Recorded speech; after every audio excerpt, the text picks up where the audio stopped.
Nina from the DIYmummy.com, and today I want to show you 2 different ways to style a mantle. This is the second video in my Simple Decor Tips series that I'm going to be posting here on my YouTube channel every Wednesday.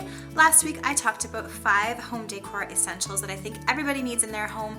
I will link to that video somewhere up here and in the description box below. And today I want to share with you some mantle styling tips. So if you have a fireplace mantle or even a shelf that can kind of function as a fireplace mantle decoratively, I want to share 2 different ways that you can decorate it. And after you've watched this video, make sure to let me know in the comments below which of these stylings you liked the best and why. I'm going to be sharing tons of simple decor tips on my channel here this season, so make sure to subscribe to my channel and hit the bell when you subscribe to be the first to hear of my latest videos. Let me share with you 2 different ways to style a mantle and my simple mantle decor tips. The first thing that I always love to do when I'm changing up my mantle decor for the seasons is give it a good clean.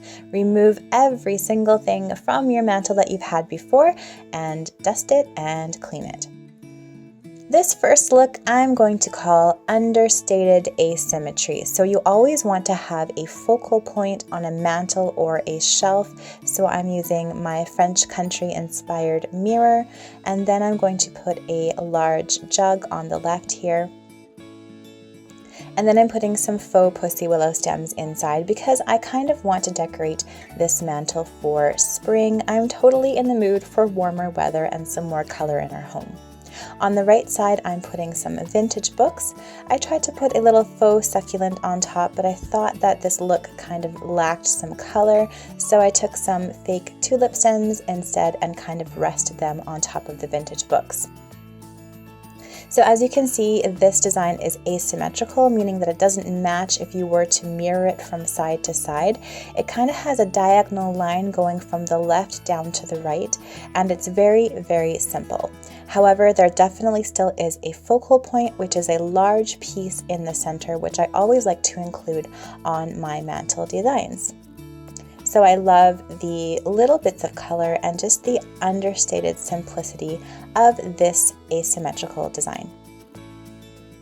The second one is a little more complex, but it's pretty simple to execute, and it's more of a symmetrical and full design. So again, I'm always starting with my center focal point. So in this case, I'm using a DIY clock that I made. I'll leave a link to the tutorial to make one if you want to make one yourself in the description box below. So this design is more symmetrical, which means that it's the same on either side. So I have the focal point in the middle, and then I'm using 2 white lanterns on either side of the mantle. So I have these 3 pieces as kind of my anchors, and then I'm filling in the space in between with some more pieces. So in this case, I'm using 3 different turquoise colored jugs, and I'm putting some faux ferns inside to kind of give my mantle a nice springy, fresh feeling. And then I'm just filling in the spaces with some smaller items here. So definitely use your creativity when you are filling your mantle with the smaller items to fill the holes. So I just took some plain old white coffee mugs and I put some fake tulip stems inside of those. I always like to use the rule of 3 in my home decor. So groups of 3 items always looks really good. So we have this symmetrical design with the large focal point in the center and the 2 lanterns on either side, but I'm using groups of 3 in between the lanterns and the clock to create some interest. So on the left, I have 2 jugs and 1 mug, which makes a group of 3. And on the right, I have 2 mugs and 1 jug, which makes a group of 3 as well.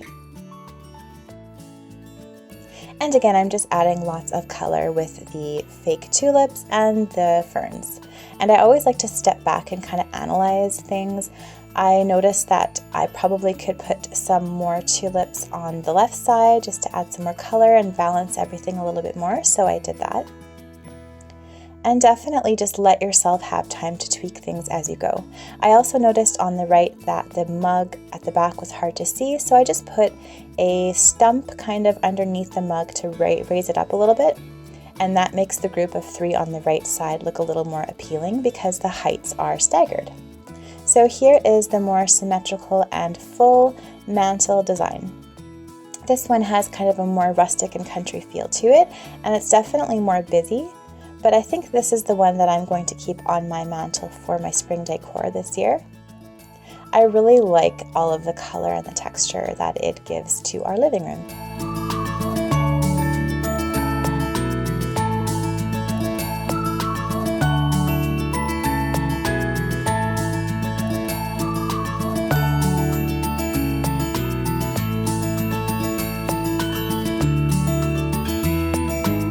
Thanks so much for watching this video today. I hope you found these tips useful. I would love to hear which of these designs you like the best, or if you have any mantle decorating tips that you would like to share with us, I would love to hear those. If you like this video, please subscribe to my channel for more tips like this and some DIY ideas in the future as well. Thanks so much for watching, guys, and I'll see you all again in my next video. Bye!